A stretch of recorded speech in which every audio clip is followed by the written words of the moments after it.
Have you ever wanted to experience real weightlessness?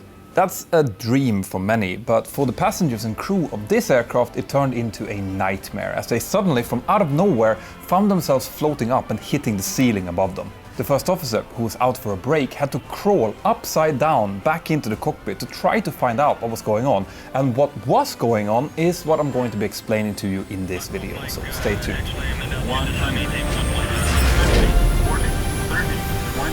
This story is a bit different because it takes place in a specially produced and adapted civilian Airbus aircraft operated by military personnel from the United Kingdom. This means that the final report was formatted a bit differently, and I will use that as an excuse for creating a video that differs a bit from what you might be used to, so let's see if you can figure this one out. The story of Voyager Flight 333 took place on the 9th of February 2014. The aircraft involved was a military-configured Airbus A330 operated by Air Tanker Services Limited, who, as the name suggests, provides air tanker services for the UK Ministry of Defence, as well as some military passenger transport. In its standard configuration, the aircraft was able to carry 291 passengers and 8 NATO freight pallets, and it was required to be able to swap between civilian and military duties without reconfiguration, meaning that it had to comply with all the normal civilian certification rules and regulations. The aircraft was referred to by Airbus as the A330 MRTT, or Multi-Role Tanker Transport, but the Royal Air Force had chosen to call them Voyagers in their operational role. Both the pilots and cabin crew were military personnel, but with valid type ratings and civilian training behind them. The cabin crew were trained by British Airways and British Midlands, and the way that the aircraft was operated was also in line with how civilian airlines would do it. So, what were the differences then? Well, some military systems and avionics had been fitted to it, enabling air tankering of military receiving aircraft, as well as identifications of friendly aircraft and also countermeasures against not so friendly ones. This included a system called LAIRCM, or Large Aircraft Infrared Countermeasures, as well as friend or foe transponder equipment, which both came with their own procedures, but it didn't change the operation of the aircraft much. However, the fact that the pilots had military assignments and duties will play a part in this story. On the 9th of February, the aircraft was scheduled to fly a passenger transport mission from their base at RAF Brize Norton in the United Kingdom down to Camp Bastion in Afghanistan, and the flight was planned to last around 8 hours and 20 minutes. The captain, who was a very experienced RAF officer with 30 years of military work behind him and over 5,500 hours of total flying time, arrived to the Voyager operations headquarters at around 9 o'clock in the morning to start his flight planning. The flight was not scheduled to leave until 11:25 UTC, so he was in a bit before the rest of the crew, who arrived around 30 minutes later. In total, there were 189 passengers scheduled to fly with them, as well as 2 pilots and 8 cabin crew. But soon after check-in, one of the cabin crew members called in sick. This was a bit of an issue because the flight was only allowed to operate with 7 cabin crew, where one of them would have to be responsible for 2 emergency exits in case of a recovery flight back to base, but that was not the case here. The purser got into contact with the squadron commanding officer, who gave the flight dispensation to operate with this reduced crew. Meanwhile, the first officer had arrived and was helping the captain with the pre-flight planning. The first officer was also very experienced, but we don't know exactly how many hours he had since those crew details were redacted in the final report. The information about the captain's experience comes from later newspaper articles. The weather, NOTAMs and en route chart looked good for the flight, but the captain noticed that according to the weight and balance document, the aircraft would be above the maximum takeoff weight for departure. And because of that, he contacted the flight planning department and asked to change their alternate to a closer airport in Afghanistan so that they could uplift a bit less fuel and therefore stay within limits. The weather was good at the destination and the new alternate, so this was approved and the flight plan was subsequently updated. So after this had been resolved, the crew proceeded out to the aircraft to start preparing it for the coming mission. And before we continue, here it's probably worth explaining a few differences between civilian and military operations. Whilst we, the pilots in the civilian world, need to bring our in-flight bags with us to the cockpit, military personnel needs to bring a lot more than that. These pilots were also bringing 2 sets of body armor, weapons, combat survival waistcoats, aircraft documentation, 2 route bags plus a set of worldwide navigational charts and a bag of classified material. Some of these items had dedicated storage in the cockpit, I'm hoping the weapons for example, but other items were just stored where there was room available, and there were no real rules for exactly how this was supposed to be stored. The same was true for any personal equipment that the pilots chose to take with them, like laptops, cameras or mobile phones. The only rules regarding these was that they were not to be transmitting during flight, in other words they needed to be in flight mode. This meant that the cockpit was quite cluttered with things, and it's likely that a sense of normalcy around this cluttered state had settled in for the pilots because there was really not much else that they could do. There was some guidance in the new edition of the Airbus Flight Crew Training Manual regarding vigilance against loose items in the cockpit, but the Voyager crews had not been given access to this latest update, and in any case this was seen as an advisory document. In other parts of the RAF military transport arm, there had been reports regarding loose items being found in the cockpit after duties, but not in the Voyager fleet so far. So the pilots loaded up the cockpit like they were used to and then started preparing it for departure. The captain was going to be pilot flying for the route, so the first officer went out to do the walk around and the captain started setting up the flight deck. Meanwhile, the cabin crew prepared the aircraft and started boarding the passengers, consisting of mainly military personnel who were going to deploy to Afghanistan, but also 2 military aircraft ground engineers who were going to handle the aircraft maintenance, as well as at least 1 military doctor. Now, due to some missing freight paperwork and catering, the aircraft was about 20 minutes delayed when everyone finally were ready for startup.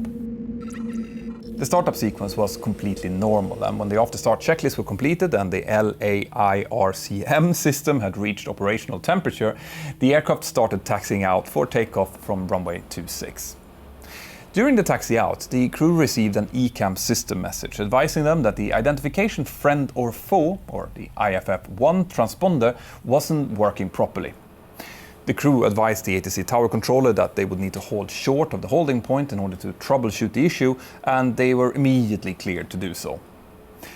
They first tried to reset the IFF-1 system, but when they did so, the IFF-2 system also shut down, which prompted the pilots to ask the engineers that they had in the back to come up to the cockpit and see if they had any ideas on how to fix the issue. The aircraft was not allowed to depart without at least one of these systems working, and the engineers told the pilots that there was nothing that they could do whilst the engines were still running. They would have to get outside to work on the problem.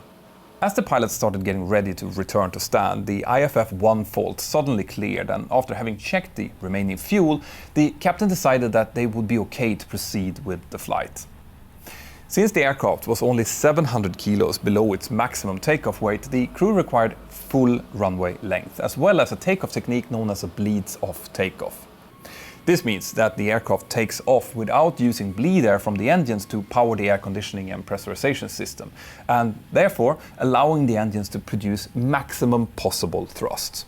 The air conditioning and pressurization for the cabin is then handled by the auxiliary power unit until after takeoff, when the air conditioning panel is reconfigured to use the engines again. This procedure is something that we refer to as a supplementary procedure, which is a completely normal procedure to do, but it adds a little bit of workload to the pilots. Anyway, at time 1200, the Airbus A330 took off normally from runway 26 in RAF Brize Norton and started to follow the standard instrument departure down towards the southeast. At 300 feet, the autopilot was engaged, and after that the crew received a few step climb clearances to their initial cruise altitude of flight level 330 or 33,000 feet. In front of them, the crew now had about 8 hours of flight in relatively nice conditions. The departure had been intense, and it's quite possible that the crew now felt quite relaxed and that the workload and stress levels subsided considerably. From now on, their job was mainly to communicate with air traffic control, record fuel figures on the flight plan, as well as take en route weather. These are tasks that can quickly become a bit tedious and boring, especially after a busy start of the flight like they had just had. As the aircraft passed overhead northern Germany, they encountered some light turbulence, and the captain switched on the fasten seatbelt sign for a short while. But apart from that, the flight progressed completely smoothly. Back in the passenger cabin, the cabin crew served a meal to the passengers, and after that, a movie was shown on the in-flight entertainment system. But If the passengers would have wanted to use their time more productively, they could also have used today's sponsor, Brilliant. Brilliant is the perfect platform for any one of you who want to learn and expand your knowledge. Whether you are a student, a professional, or just someone who loves to learn new things, Brilliant will have something for you. The courses range from math and computer science to neural networks and physics, but there's always something for everyone on the platform. One of my own personal favorite courses is astrophysics, because as someone who is spending a lot of time in the air, I've always been fascinated by the stars and planets above us, and this course gives an awesome overview of the basics behind astronomy, which I really think is fascinating. You will be amazed on how much you will be able to learn in a really short amount of time with Brilliant's personalized and interactive learning approach. Even my teenage son likes it. So if you're looking for a way to use your time more productively, whether you are on a flight or just at home, head over to brilliant.org/mentorpilot to get 30 days free trial, plus the first 200 of you to use the link will also get 20% off Brilliant's annual premium subscription. Thank you, Brilliant, for sponsoring this video. Now let's continue the story. In the cockpit, the pilots were continuing with their routine duties. The captain was interested in photography and had brought his DSLR camera with him to take photos of passing aircraft, which he did as the first officer was handling the flight plan and ATC communication. We know that the stress level was quite low during this part of the flight, as the cockpit voice recorder picked up several yawns from the pilots, as well as some offhand comments about the length of the flight. Now, since it was winter over the northern hemisphere that they were flying, the daylight soon disappeared and the stars started appearing. I can tell you from my own experience here that flying into the night shadow, as these pilots were now doing, is a true sight to behold from the flight deck. At that altitude, you can really see that the night is actually a shadow which is approaching and not just a slow dimming of the light. It is spectacularly beautiful, and as it was now getting darker, the captain was looking up at the stars and commenting about it. At time 15:32, the first officer needed to stretch his legs a bit. He handed over the radio to the captain and asked if the captain wanted anything, and the captain answered that he would like a cup of tea, please. The first officer then left the cockpit and came back a few minutes later with the tea before disappearing again into the forward galley and closing the door. It was completely okay, according to the Voyager rules at the time, to leave one pilot alone in the cockpit, providing that this remaining pilot only concentrated on operational procedures whilst he was alone and didn't allow himself to be distracted. The captain sat back into his seat with his cup of tea and then proceeded to take more pictures of the cockpit as well as of the night landscape that they were flying over. The first officer was gone for quite a long time, but again, there were no set time limits for how long these leg stretches were allowed to be. After about 15 minutes, the purser came into the flight deck. The captain was just taking his last photo at that time, and he put down his camera beside him and then proceeded to brief the purser on the progress of the flight. Now, in order to get a better angle for the conversation, he also moved his pilot's seat slightly forward using the electric buttons on the right side of the seat.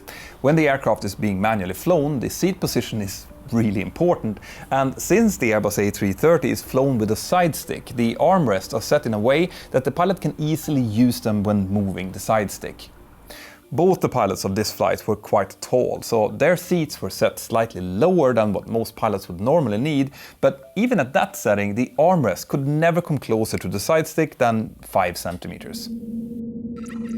The purser and the captain continued talking for about 2 minutes before the purser left the cockpit, and at that time the first officer was still outside talking to a friend that he had just noticed was on board the flight. About 2 minutes later, at time 15:49 and 38 seconds, the aircraft suddenly started pitching violently forward. The sudden forward pitch made everyone in the cabin instantly weightless, and as the pitch continued to get steeper, the aircraft started experiencing negative G-forces. Most of the passengers were sitting down with their seatbelts fastened when this happened, but those who were not, including all cabin crew and the first officer, was thrown violently headfirst into the ceiling. Now, this must have been very disorienting, but the first officer instantly realized that he needed to get back into the cockpit to help the captain with whatever it was that was happening. He started crawling along the ceiling, upside down, and eventually pulled himself into the cockpit through the open cockpit door. Inside there, he was met with a very chaotic scene. The captain had within 2 seconds of the pitch starting grabbed onto the side stick and tried to pull back, but found that it was not moving, it was completely stuck. He then tried to disconnect the autopilot, even though the cavalry charge was already blaring, indicating that the autopilot had already been disconnected. The warning was continuous, which was an indication that it had been disconnected by manual input and not by the disconnect switch. The captain didn't hear that warning, he just felt a sensation of being underwater from the negative G-forces, so instead he just continued pushing the autopilot disconnect button, but the fact that he did so meant that a priority left call could be heard from the aircraft. The side stick that he was trying to pull was still stuck. He continued to pull at it in sheer panic as the pitch moved to 17 degrees nose down and the descent rate increased to 15,800 feet per minute, which it did within the first 10 seconds of the event starting. The aircraft's airspeed passed 300 knots and kept increasing rapidly. Now, the first officer pulled himself forward across the overhead panel and with his feet still on the cockpit roof, he reached down towards the side stick to see if he could try to stop the violent pitch down from continuing. The captain shouted that he couldn't disconnect the autopilot, so the first officer, still upside down by the way, now pushed his autopilot disconnect switch and moved his side stick backwards, which must have felt really odd from the position that he was in. He managed to wrestle himself down into the seat whilst continuing to pull back on his side stick, which fortunately was not jammed on his side.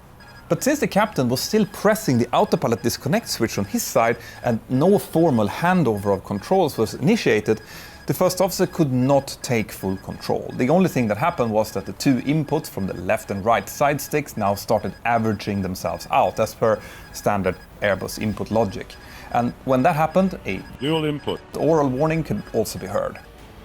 Luckily though, the Airbus has several protection systems which work as long as the aircraft is operating under normal law, meaning that it doesn't suffer from any specific system degradation.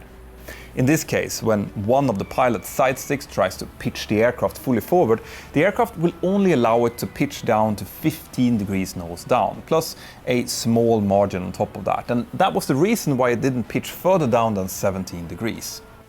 On top of that, the aircraft will also protect itself against overspeed conditions, and as the speed had reached the limit of what the aircraft would allow, it automatically reduced the thrust and then started pitching back up to almost level flight. This coincided with the first officer starting to pull back on his side stick, but it was actually the aircraft's own protection systems that started the recovery. As this pitch up was now happening, it caused a positive G loading of 2.06 Gs, meaning that everyone and everything which had been pinned to the ceiling in the cabin, and the cockpit by the way, now came crushing back down again. This also meant that the passengers and crew who had not been strapped in could now finally get themselves back into their seats and fasten their seatbelts. A significant amount of personal items, bins, bags and other things were flying around everywhere, with the cabin in full chaos and people shouting in pure fear. The whole sequence lasted about 31 seconds, and during that time the aircraft lost a total of 4,400 feet with a maximum vertical speed of 15,800 feet per minute and a maximum speed recorded at 358 knots or Mach 0.9. The G-forces had ranged from minus 0.58 G to plus 2.06 during the extremes of the event. About 33 seconds after the full pitch down command had started from the captain's side stick, it suddenly disappeared and the aircraft appeared to be operating normally again. The first officer reminded the captain that the thrust was still in idle after the recovery, so the captain moved the thrust into toga detent and then climbed back to 31,000 feet, whilst the first officer called out a mayday call to the Turkish ATC units that they were in contact with. None of the pilots had any idea at this point of what had happened, and the captain said that he thought that there must be something wrong with the autopilot. They discussed what to do and then they decided that they just wanted to get the aircraft down on the ground as soon as possible, which is something that I can certainly understand. They sent this request to the air traffic controller that they were talking to, and they were initially told to turn towards an airport called Trabzon, which was only 60 nautical miles away, but the captain thought that this was a bit too close and wouldn't give them enough time to properly prepare for the landing. He was also not very familiar with the airport in itself and wasn't sure if it would be suitable for the aircraft, so instead he asked if they could continue towards Istanbul International, which was situated about 500 nautical miles away from them in a westerly direction. The air traffic controller initially agreed to this, but then he came back with a suggestion of Incirlik Air Base instead, which would suit them better as this was a military base, and it was situated a bit closer, about 340 miles away to the southwest. The captain agreed to this and started getting vectors towards the south. At the same time, back in the cabin, the purser and his crew was doing an absolutely outstanding job. Most of the crew had not been strapped in when the incident happened, so they had been thrown into the ceiling and then slapped into the floor, which had caused some head and neck injuries, as well as burns from hot coffee and tea. Despite this and the shock, the purser had quickly taken control of the situation and checked on the status of his cabin crew colleagues, the passengers, as well as assessing the overall structural status of the aircraft. He had moved through the cabin, and with the help of the onboard ground engineers, they had assessed all of the damage and also removed some detached and damaged ceiling panels, as they could potentially pose a threat for the passengers during landing. During the descent, he also made several assurance PAs to the passengers, and as he was moving through and checking the cabin, he found out that one of the passengers was suffering from an acute stress reaction. That meant that the purser quickly summoned the onboard doctor to attend to the passenger and administer oxygen. This fact was then relayed to the pilots as well as the overall status of the cabin. Throughout the rest of this flight, the cabin crew instilled a feeling of calm and control by distributing drinks and playing in-flight entertainment to the passengers. All in all, this purser and the rest of his crew did an outstanding job on this day, and I really want to point out how important it is and what a difference a competent crew can make, especially during a situation like this.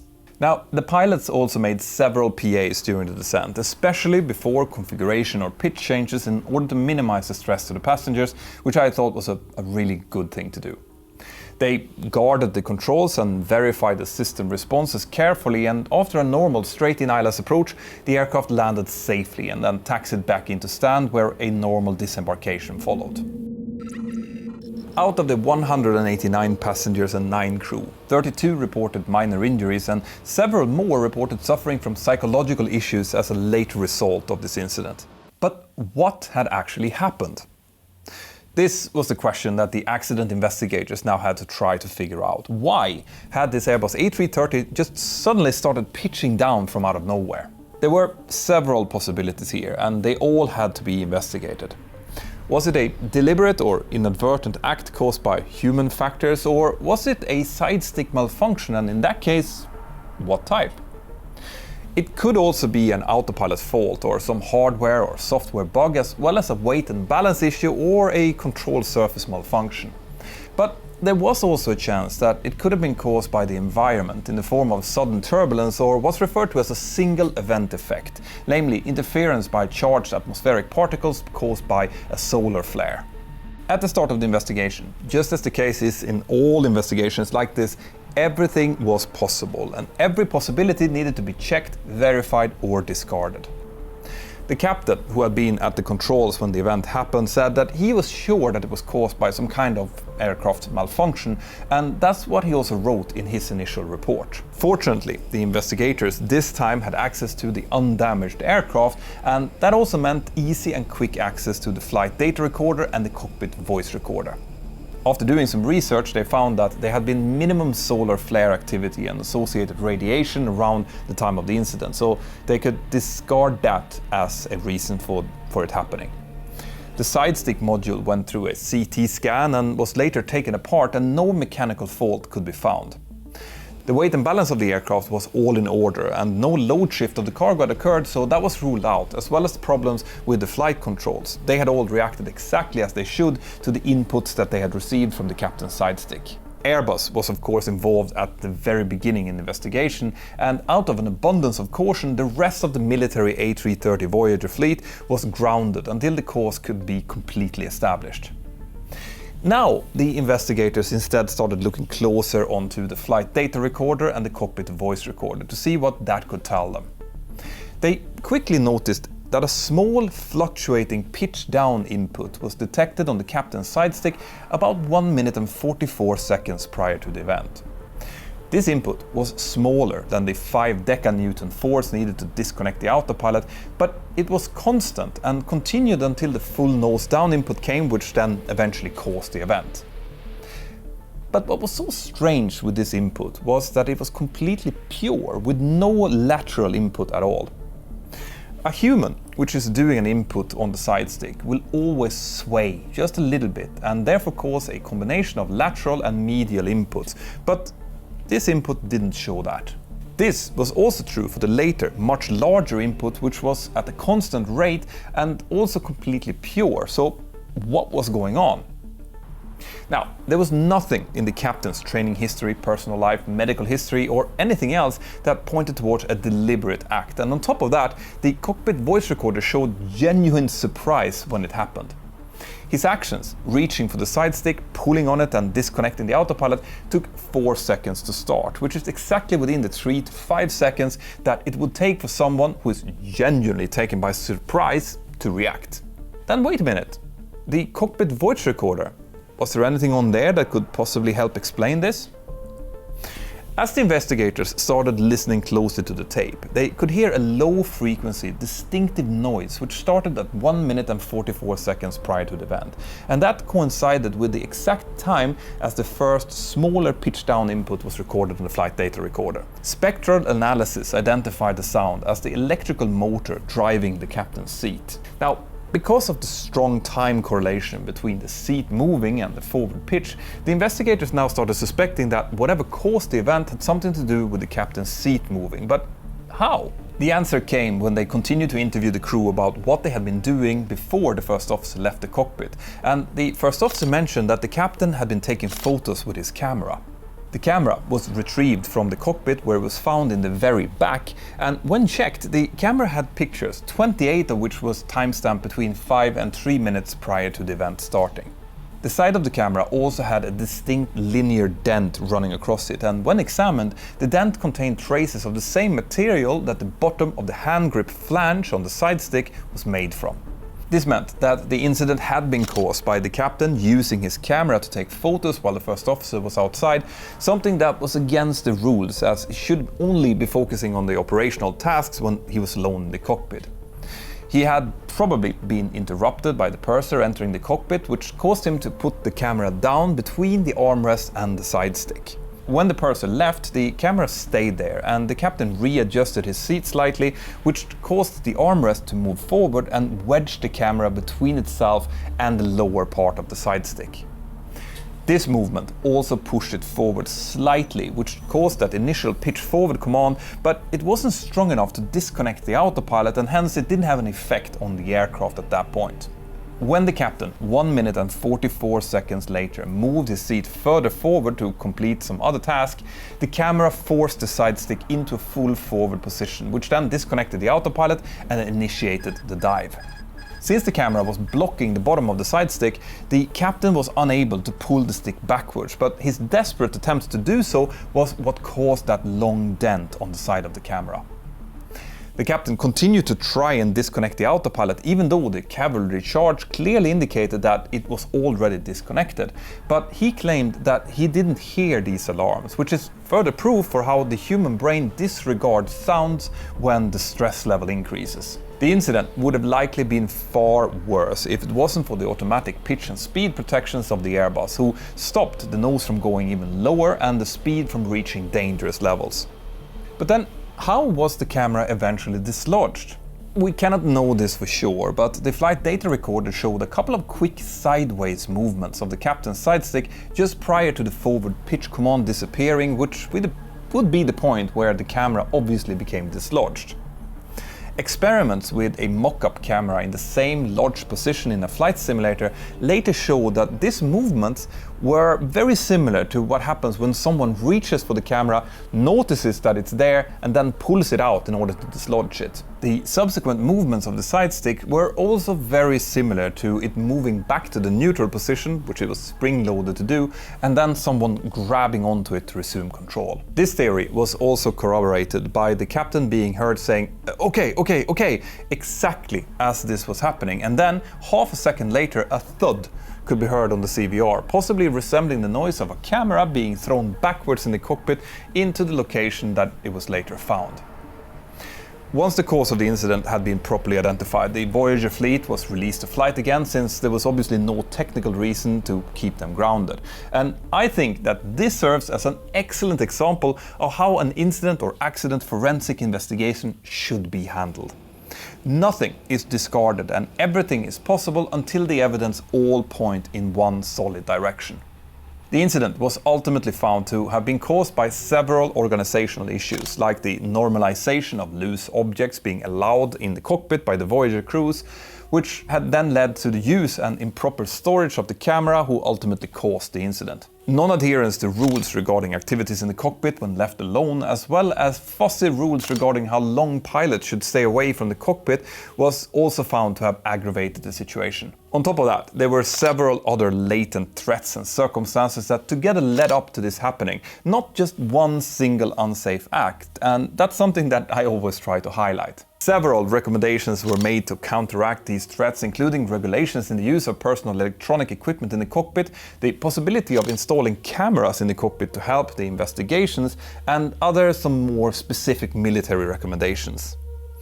The captain was later court-martialed for negligence, but the outcome of that is something that you will have to Google yourself, because assigning blame is not and will never be the point of these investigations. But if you don't want to Google and instead prefer to continue to watch more of my videos, well then check out this playlist. I would love to get your support in continuing to create these videos, and if you want to do so, you can send us super thanks right now. You can also buy some merch using the link below in the description, or join my fantastic Patreon crew. It really helps. Have an absolutely fantastic day, and I'll see you next time. Bye bye.